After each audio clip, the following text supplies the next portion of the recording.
Hello viewers, welcome to Science TV Prime News with me Ruth Wairimu and my sign language interpreter doing the voicing Irene Chebiot. Let's focus on our news. The legal battle over the National Government Constituencies Development Fund NGCDF Act of 2015 is escalating to the Supreme Court. This follows a successful appeal against a previous High Court ruling that had initially invalidated the act. On Friday, a three-judge bench of the Court of Appeal, presided over by Justice Daniel Musinga, overturned the lower court's decision. The appellate judges determined that the High Court had fundamentally misinterpreted constitutional principles and issued inappropriate legal remedies.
The independence of the Teachers Service Commission, TSC, is facing intense scrutiny following grave allegations from Nakuru West MP Samuel Arama. The lawmaker has accused the executive of weaponizing teacher employment by bypassing constitutional recruitment protocols.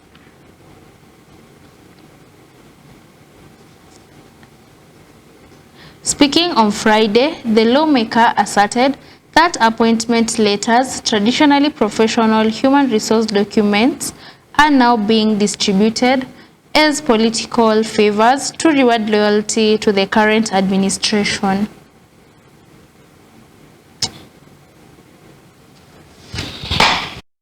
Na wakitaka kupeana hiyo mabarua ya walimu wanapeana, wanawacha mimi, wanasema ati mimi I don't support them. Au mimi nashangaa ni support gani wanataka? I've been supporting the government of the day. Wanapeana mabarua ya walimu.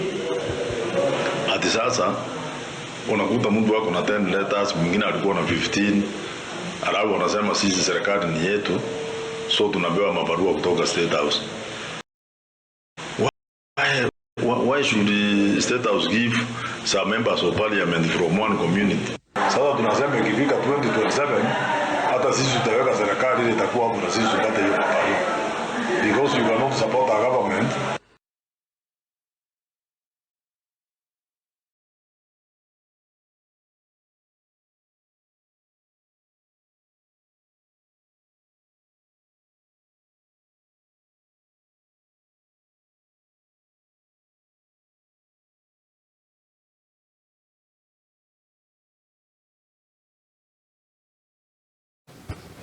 Moving on, Senator Wamatinga of Nyeri County on Tuesday called on the Ministry of Education to ensure that facilitators expected to implement the competency-based curriculum CBE are adequately prepared.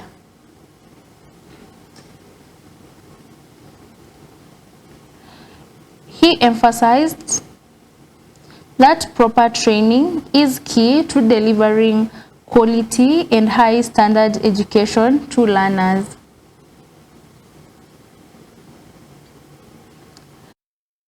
Spoke during a graduation ceremony for 150 facilitators from primary and secondary schools in Nyeri County who completed a 5-day training program focused on teaching, weaving, and braiding, one of the practical subjects under the CBE framework. The senator stressed that equipping facilitators with the right skills and knowledge is essential for the successful rollout of the CBE program, ensuring that students receive relevant and competency-driven education aligned with modern learning standards.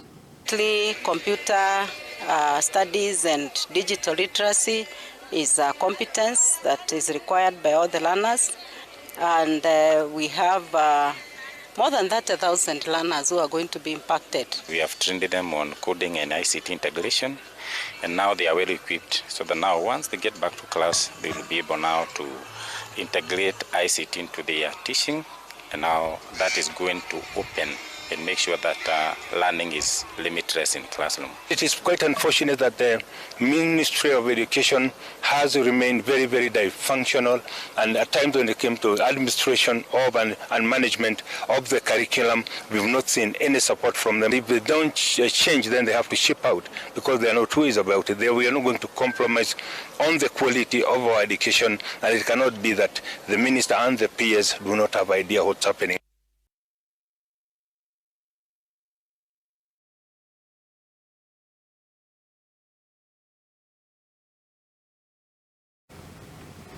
Kenyan health specialties are intensifying efforts to dismantle a wave of misinformation surrounding the human papillomavirus HPV vaccine.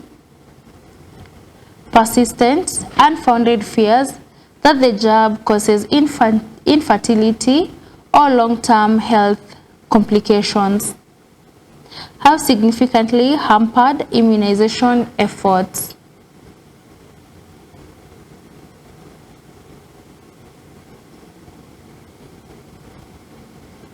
At a town hall meeting in Nairobi yesterday, medical professionals reassured the public that the vaccine, now administered as a single dose, is safe, effective, and the primary defense against cervical cancer.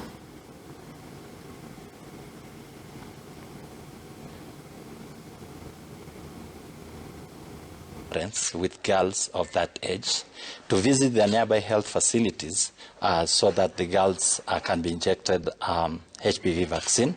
This will prevent them from contracting or rather getting cervical cancer. There has been a lot of hesitancy when it comes to getting the vaccine and the issues around the side effects and all those. I want to put it clear from a professional point of view that this vaccine is actually 98% effective, okay? And I must insist that it's 98% effective when given between the ages of 10 to 14. And we will continue to advocate for primary prevention, which is the vaccine, secondary prevention, which is screening, and tertiary prevention, which is treatment of all those diagnosed with cervical cancer as early as possible. Prevalence of HPV uptake. Our poorest performers have actually been the northern region and parts of the coast region, where their uptake has been less than 1%. It has actually been very, very bad. In fact, in Mombasa County, at some point, the county immunization coordinator was very distressed that they were sending back almost 80% of the vaccines they're requisitioning for, because they've made an estimate of the eligible girls in the county, and this is not being taken up.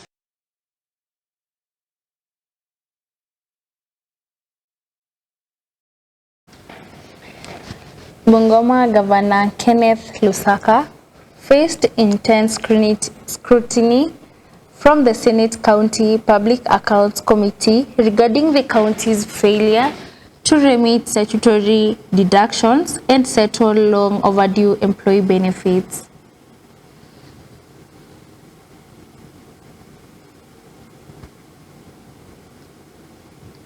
Senators questioned while staff who served under the previous administration have yet to receive their pensions and gratuities 3 years later. Additionally, the committee urged the county executive to prioritize clearing a massive 2.6 billion shilling backlog of pending bills. So we wanted to be very sure that when we make any payments, the payments are actually towards existing projects and not non-existing projects. I want to give that commitment that we are going to pay, based on those who have been waiting longest. Have you paid gratuities to staff of the former administration, those who ought to have been paid gratuities? Chair, we have not paid to all of them. There is a balance of... Why? Because gratuity, the assumption is, as you process an employee's salary, there is an element that is supposed to go to an account, just like deposits and retentions, in the ideal case, so that when an employee exits service, they should not come begging. Others are the UHC guys who were on contract earlier and then transferred into permanent. They're asking, and you remember the UHC matter at the Senate, they are keeping asking, where is their gratuity? So this matter spans as far as 2014. Governor, you see the difficulty you have. That at that time, whether you are sitting in the Senate or somewhere else, your officers made a requisition that included all these things. Then it was not done. If you go back to the control of budget to approve the same expenditure, she will reject it. And so what we should be recommending as a committee, this 549 million that is on the books of financial statements of county is for investigation and prosecution for the officers concerned, because if I take the money that belongs to the employees and I don't remit to the statutory bodies, it is stealing.